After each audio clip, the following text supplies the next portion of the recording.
강남 부촌의 기준 압구정이 다시 움직이고 있습니다. 갤러리아 백화점은 세계적인 건축가의 손에서 완전히 새로 태어날 준비를 하고 있습니다. 현대건설은 압구정 3구역에 1.2km짜리 실내 도시를 제안했고, 단지 안에는 로봇과 AI 무인 셔틀까지 들어오겠다는 그림을 내놨습니다. DLENC는 5구역에 해외 유명 디자이너들을 합류시키며 한강뷰와 금융 조건으로 승부를 걸고 있습니다. 말 그대로 호재가 쏟아졌습니다. 오늘은 압구정에서 한꺼번에 터진 재건축 이슈를 정리해 보겠습니다. 압구정 재건축은 1구역부터 6구역까지 6개 구역으로 나뉩니다. 가장 앞서 나간 곳은 2구역입니다. 2025년 9월에 현대건설을 시공사로 선정했고 2026년 3월 30일에 약 2조 7천억 원 규모의 공사 도급 계약을 체결했습니다. 4구역에서는 삼성물산이 단독 입찰로 들어왔고 5월 11일 우선협상 대상자로 지정됐습니다.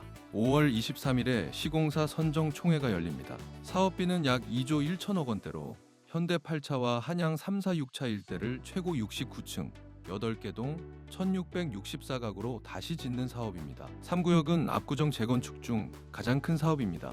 4월 10일 시공사 입찰에서 현대건설이 단독으로 들어와 한 차례 유찰됐고 4월 21일 우선 협상자로 선정됐습니다. 5월 25일 시공사 선정 총회가 남았습니다. 5구역은 압구정에서 유일하게 두 대형 건설사 현대건설과 DLENC가 정면으로 맞붙는 경쟁구역입니다. 한양 1, 2차 1232가구를 최고 250m, 1400여 가구로 다시 짓는 사업이고 5월 30일에 시공사가 결정됩니다. 여기에 5월 12일 서울시는 제7차 건축위원회에서 갤러리아 동관과 서관의 재건축 안건을 통과시켰습니다. 설계는 영국의 헤더윅 스튜디오, 토마스 헤더윅이 맡았고 동서관 모두 모래시계 형태 유리 파사드입니다. 한화갤러리아는 약 9천억 원을 투입해 2027년 이후 서관과 동관을 순차적으로 철거하고 2033년까지 6년에 걸쳐 완공한다는 계획입니다. 이제 시공사들의 제안을 보겠습니다. 현대건설은 3구역에 글로벌 거장들을 끌고 왔습니다.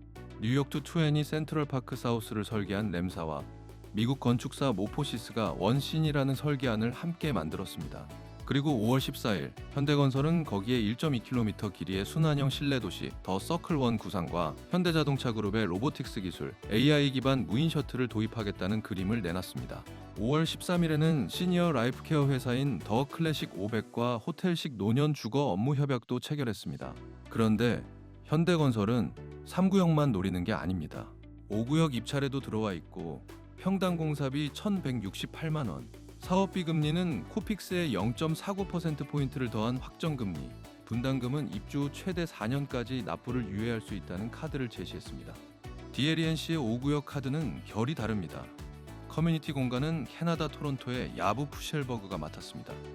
아만 도쿄, 로즈우드 광저우 같은 세계 최상위 호텔과 레지던스를 디자인한 스튜디오입니다. 조경은 영국 왕실의 윈저성과 버킹엄궁 정원을 작업한 톰 스튜어트 스미스가 합류했고 예술 공간은 2024년 디진 어워드 올해의 디자이너 사빈 마르셜리스가 더했습니다. DLENC는 조합원 전 가구에서 한강을 볼 수 있도록 설계했고 조합원 세대수의 약 107%에 해당하는 가구에서 2개실 이상 파노라마 한강 조망이 가능하다는 안을 함께 제시했습니다. 설계만이 아닙니다. DLENC는 평당 공사비를 1,139만 원으로 확정했습니다. 조합 예정 공사비보다 약 100만 원 이상 낮추고 물가가 올라도 추가 부담을 시공사가 흡수하겠다는 조건을 더했습니다. 필수 사업비 금리는 코픽스의 가상금리 제로, 이주비는 LTV 150%, 분담금은 지급 보증을 활용해 입주 후 최대 7년까지 유예할 수 있도록 했습니다. 두 시공사의 5구역 카드를 나란히 두면 현대건설은 브랜드와 통합개발 시너지에 무게를 실었고 DLENC는 평당 30만 원 낮은 공사비와 가상금리 제로, 그리고 7년 유예라는 실익에 무게를 실었습니다. 어느 쪽이 표를 더 가져갈지는 5월 30일에 가려집니다. 조합원들 사이에서는 화려한 제안 뒤에 계약 조건을 따져 묻는 목소리도 함께 나옵니다.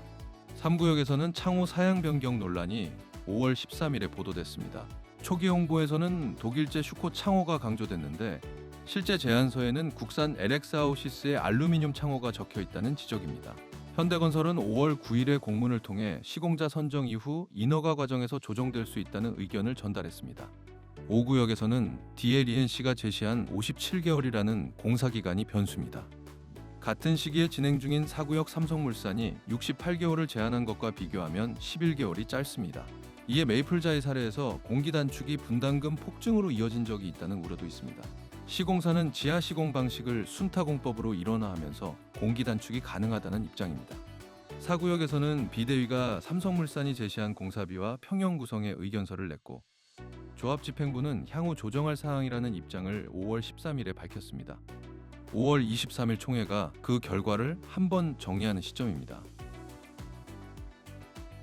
시공사들 입장에서는 압구정 재건축이 한국 부동산 산업의 결정지라는 인식 아래 로봇 셔틀과 통합 개발, 한강 조망과 7년 분담금 유예까지 모든 카드를 꺼냈습니다. 조합원들 입장에서는 화려한 제안과 함께 창호 사양, 공사비, 평형 구성, 공사 기간 등 본 계약의 숫자들을 동시에 따져야 하는 시점입니다.